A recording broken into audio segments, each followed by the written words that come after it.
Good morning.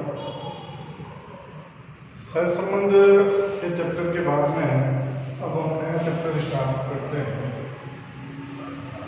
प्रतीपगमन या समाश्रयण विश्लेषण, regression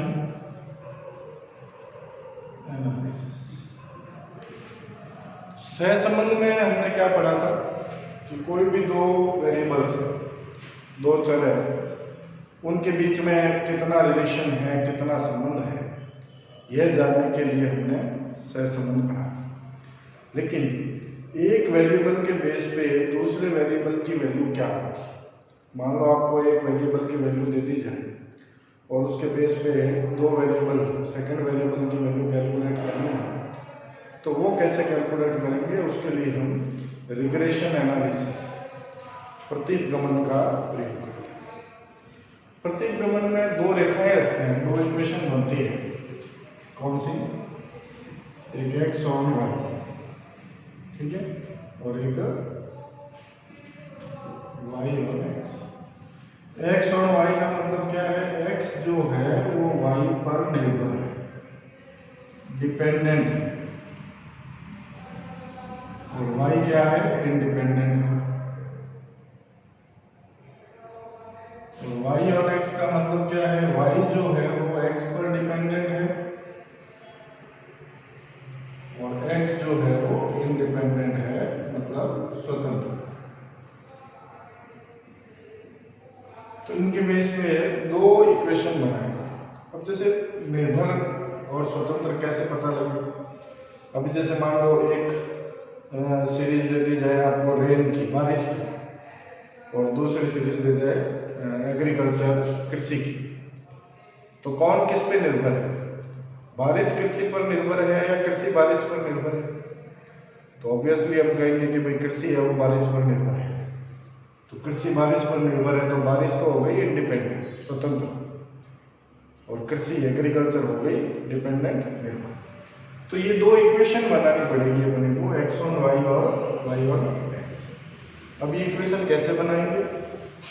देखो, यदि आपको एक्स ऑन वाई की इक्वेशन बनानी है तो इसकी इक्वेशन बनेगी x minus x bar is equal to b x y, bracket में वाई माइनस वाई बार। तो एक्स बार और वाई बार तो क्या है? ये तो आपके समांतर माध्य है। x श्रेणी का समांतर माध्य x बार कहलाएगा, y श्रेणी का समांतर माध्य y बार। अच्छा, बी एक्स वाई क्या है? ये प्रतीपगमन गुणांक है, रिग्रेशन कोफिशिएंट कहते हैं इसको। इसी तरह से y और x की समीकरण क्या बनती है? y माइनस वाई बार बी वाई एक्स, ब्रैकेट में x माइनस एक्स बार। मतलब ये बी एक्स वाई और बी वाई एक्स दोनों ही प्रतीपगमन गुणांक है, रिग्रेशन कोफिशिएंट है। तो ये कैसे कैलकुलेट करेंगे? इनके फॉर्मूले आपको याद करने पड़ेंगे। बी एक्स वाई का फॉर्मूला तो क्या होगा? Sigma D x D Y into N minus sigma D x into sigma d y upon sigma d y square into N minus sigma d y का होल स्क्वायर। या इसका एक और formula use कर सकते हैं। एक और फॉर्मूला क्या है इसका? आर, आर मतलब कोरिलेशन, सहसंबंध, इनटू स्टैंडर्ड डेविएशन एक्स बटा standard deviation y. Standard deviation मतलब प्रमाप विचलन, हमने पढ़ रखा है इसको, तो स्टैंडर्ड डेविएशन से भी कैलकुलेट कर सकते हैं।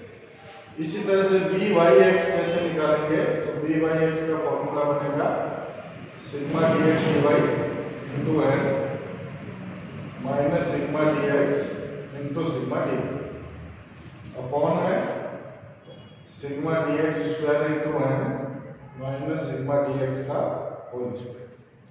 या इसका दूसरा फॉर्मूला क्या बन सकता है? R into standard deviation Y बटा स्टैंडर्ड डेविएशन एक्स। ठीक है, इस फॉर्मूले से भी आप कैलकुलेट कर सकते हैं। तो कुल मिला के ये बी एक्स वाई और बी वाई एक्स जो है ये अपने रिग्रेशन कोफिशिएंट है, तो इन रिग्रेशन कोफिशिएंट के बेस पे आप अपना काम कर सकते हो। दूसरी बात, ये जो दो रिग्रेशन कोफिशिएंट है इनका स्क्वायर रूट जो होता है वर्गमूल, वो कोरिलेशन के बराबर होता है। मतलब आर जो कोरिलेशन है वो बी एक्स वाई और बी वाई एक्स इन दोनों के रूट निकालेंगे तो स्क्वायर रूट के इक्वल होता है। ये भी बात अपने को ध्यान रखना। तो इस तरह से ये दोनों इक्वेशंस बनाई जा सकती है। ये एक्चुअल में रिग्रेशन लाइंस के ऊपर इक्वेशन बनती है। एक रिग्रेशन लाइन होती है एक्स और वाई, एक रिग्रेशन लाइन क्या है वाई और एक्स। तो एक्स और वाई जो रिग्रेशन लाइन है उसके ऊपर इक्वेशन बनती है एक्स और वाई, और वाई और एक्स जो रिग्रेशन लाइन है इसके ऊपर इक्वेशन बनती है वाई और एक्स।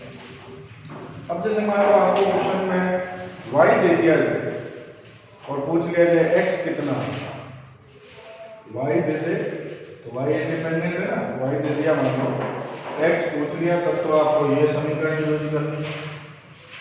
और मान लो एक्स दे दिया जाए और वाई पूछ लिया जाए तो ये समीकरण यूज करनी है। तो क्वेश्चन में कौन सी समीकरण यूज करनी होगी यह आपके क्वेश्चन के कंटेंट पर निर्भर करेगा कि क्वेश्चन में क्या पूछा जा रहा है। और मान लो क्वेश्चन में दोनों समीकरण पूछ लिए तो आप दोनों निकाल सकते हो। मेन चीज क्या निकालनी है, देखो एक्स बार वाई बार मतलब समांतर माध्य निकालना, वो आपको आता है निकालना। और बी एक्स वाई निकालना, तो बी एक्स वाई के दो फॉर्मूले बताए हैं। ये सारी चीजें तो हमने कर ही रखी है, आर कोरिलेशन निकाल रखा है, स्टैंडर्ड डिवीजन निकालना आता है ना। और ये फॉर्मूला देखो कहीं ना कहीं कोरिलेशन वाले फॉर्मूले से मिलता है, थोड़ा बहुत चेंजेस है, वो चेंजेस आपको ध्यान रखने हैं और आप इसको भी आराम से यूज कर सकते हो। तो इन फॉर्मूलों को ध्यान में रखो, ठीक है। उसके बाद में हम आगे जब प्रैक्टिकल क्वेश्चन करेंगे तब इन फॉर्मूलों की सहायता लेंगे। Thank you.